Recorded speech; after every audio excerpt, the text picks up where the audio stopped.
All right, we are going to be looking at your notes. Sorry, I'm on the wrong page. And we're going to be looking at graphing cube root functions and square root functions. Okay, and we're going to use Desmos. So Desmos, open a new window, just type in Desmos, Google it, and you will find it pretty easily. So and if there's a tab that pops up like Desmos Graphing Calculator, click on that one. Okay, so it brings you to a screen. Now you can also do this on your graphing calculator under your y equals window, so that is an option for you, but I kind of like Desmos, especially on the Chromebooks. It just gives you a bigger screen. And I think sometimes it's a little easier to type in the equations too. Okay, so go over here to the left. I'm going to type in an equation. Now my keyboard popped up. So if your keyboard doesn't automatically pop up, down in the corner here, there's a little button that show the keypad. Okay, so I can use the keypad here, or you can type from your keyboard, and both works really well. We're going to start with a square root function. So you do need your keyboard popped up so that you can find the square root. And then I'm just going to graph the parent function, square root of x. Okay, so this is what the parent function looks like for a square root function. And then anything that we do to that equation is going to affect our parent function. Okay, you've seen this before with parabolas and then other shapes too.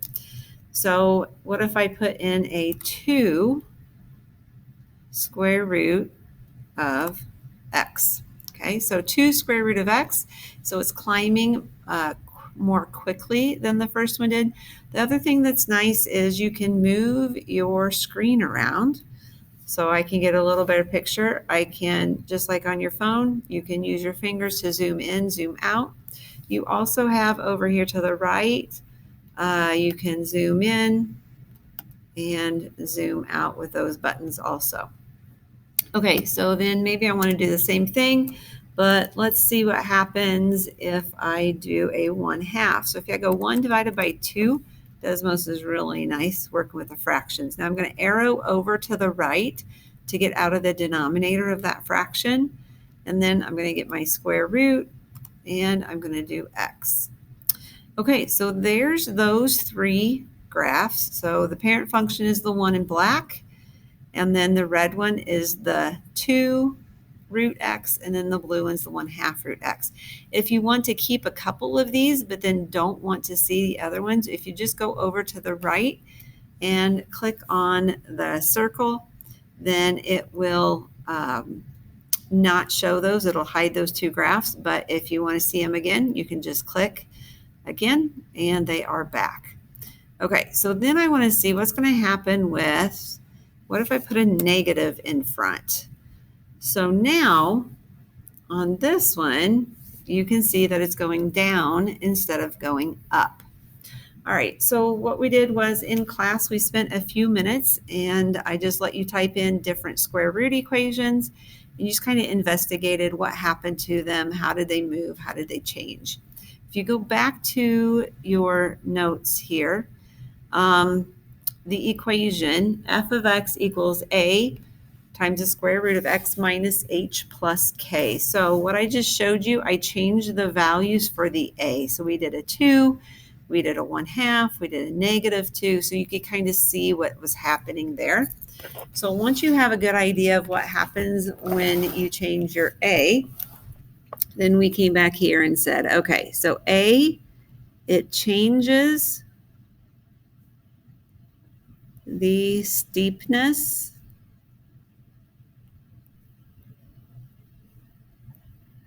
of the graph. Okay, and if there's another way you want to word that, that's fine. Something else that you note about a is if a is a negative number. So if a is less than 0, you can say if a is negative, then the graph is reflected over the x-axis. Okay, kind of, you might also say that it was flipped, okay, over the x-axis. All right, so then we went back to Desmos and said, okay, so now I know what happens if I change A. So now what happens if I add in like that H? Okay, so it was X minus, and I'm going to choose a value 2. Okay, then down here I might do, okay, well, what happens if it's a plus 3?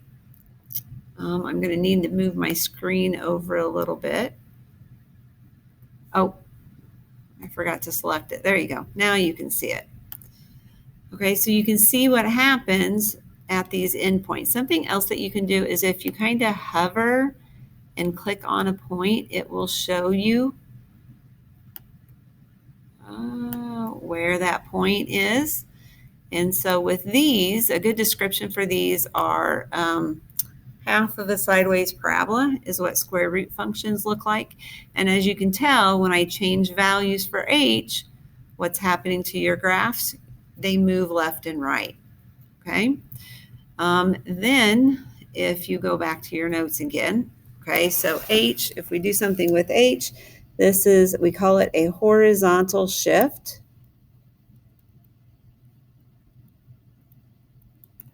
And moves, so that means it's moving left and right. So again, if you go back to Desmos, so then what happens if I have a number outside of the square root? So to get outside of the square root, you arrow to the right. Okay, now if I do a minus 2, you can see what happens. It just moved down 2 units. That endpoint moved down. So there is a difference as to whether the number in your equation is under your square root or outside of your square root. And K, we call it a vertical shift. Okay. All right. So these square root functions, they're going to be half of a sideways parabola. So you might want to make that note somewhere.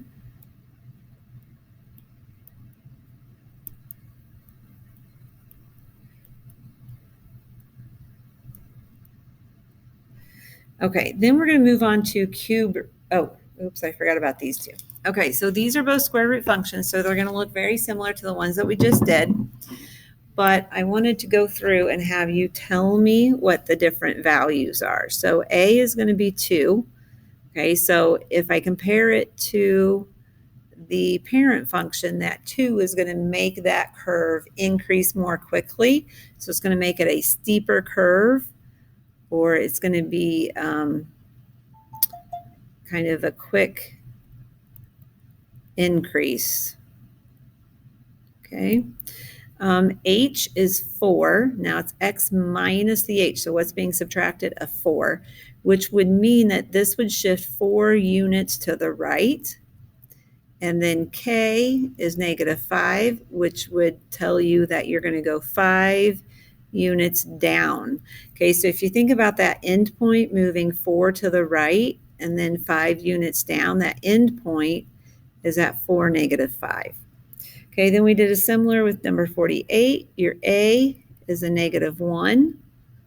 Okay, so that's going to reflect it. Okay, so it's reflected over the x-axis. Your H in this case would be a negative 8. You change your sign. So that would mean you're moving left 8 units. And then K is a negative 1, which means you would go down 1 unit. And then again, that endpoint's going to move. So it's going to move left 8. Oh, sorry. Okay, so the endpoint there is going to be negative 8, negative 1. Okay, then you can go back to Desmos. You can graph those and then kind of compare how we were predicting that they would behave. And then you will see that. Okay, with cube root functions, we then did the same thing with the cube root functions. You can see the equations are exactly the same. The only difference is, of course, here you have the cube root instead of the square root. But if you go back to Desmos, and in order to do a cube root function, oops,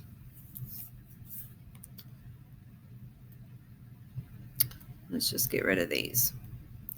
Okay, so a cube root function is you need to go to the functions menu over here to the right, and then there's a trig menu and different things. We want the miscellaneous. So the last one, if you look in the middle row, you've got the nth root. So I'm going to choose the nth root. I can now tell it that I want a cube root, and then let's just do the parent function of x. Okay, so there's the parent function.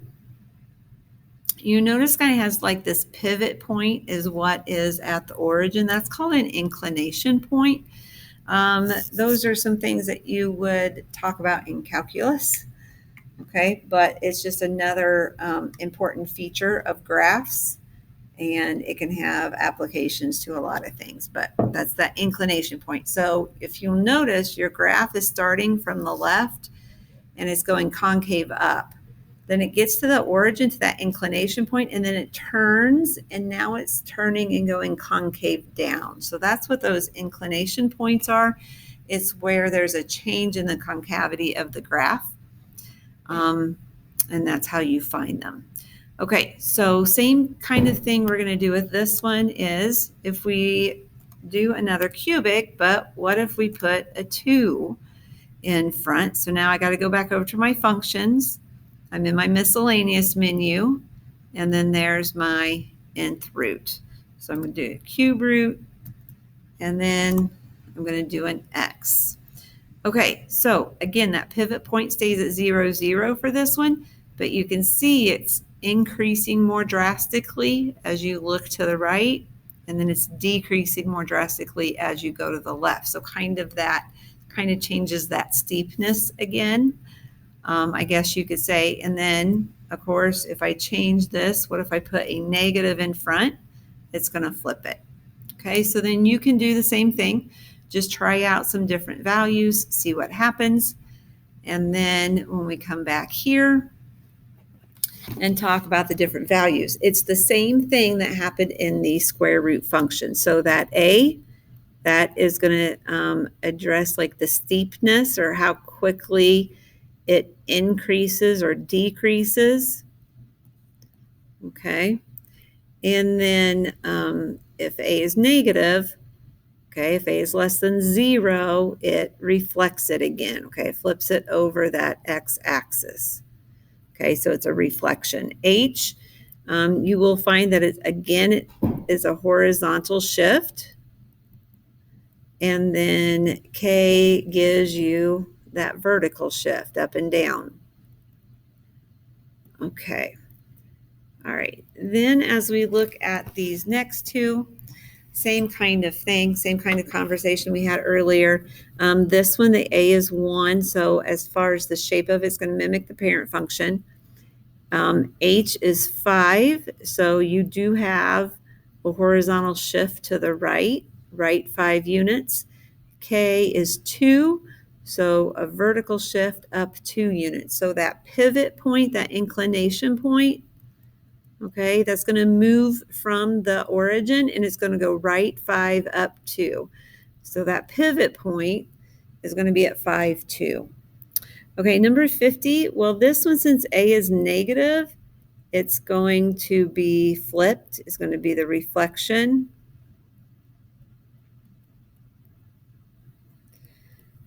And then with the 1/2, it's going to be a little more shallow. It's not going to increase as quickly. So it's going to be a little more shallow because of that 1/2. H this time is 0. So there is no horizontal shift, but K is -7. So that's going to shift that inclination point down 7 units. Okay, so that pivot point or that inclination point would be 0, -7. Okay, when you go to look at the homework on this, I'm going to change the directions a little bit. Let me see here. I'm going to go back to it real quick. Okay, so 6i graphing root functions. I put here numbers 1 through 4 state the coordinates of the end point, and then 5 through 8 state the coordinates of the pivot point or the inflection point. You'll notice I have domain and range. We have